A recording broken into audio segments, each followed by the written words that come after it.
వైనాడ రాయబరేలిన ఏ సీట్ను వదులుకోవాలో Rahul decide చేసుకోవాల్సిన పరిస్థితి. ఈ విషయంలో డైలమాలో ఉన్నట్లు స్వయంగా ఆయనే ప్రకటించారు. వైనాడ్ నుంచే తప్పుకుంటారని, అక్కడి నుంచి ప్రియాంక పోటీ చేస్తారని పార్టీలో ప్రచారం జరుగుతోంది.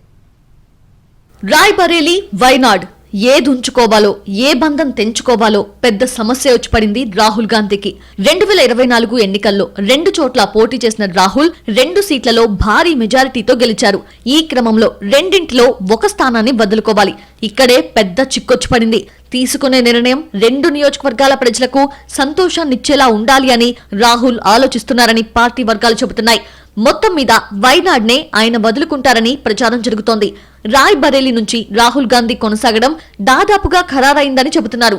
జాతీయ రాజకీయాల్లో యూపీకి ఉన్న ప్రాధాన్యత రీత్యా రాహుల్ రాయ్బరేలీ ఎంపీగా కొనసాగే అవకాశాలు ఎక్కువగా ఉన్నాయని పార్టీ నుంచి వినిపిస్తున్న టాక్.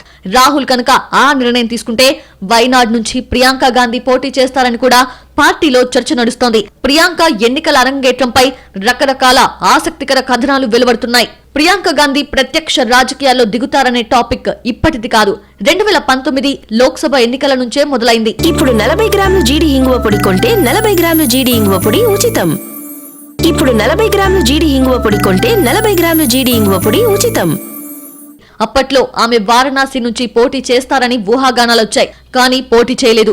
2024 ఎన్నికల్లో రాయ్బరేలీ నుంచి ప్రియాంక బరిలో దిగుతారు అని జోరుగా ప్రచారం జరిగింది. కానీ అది జరగలేదు.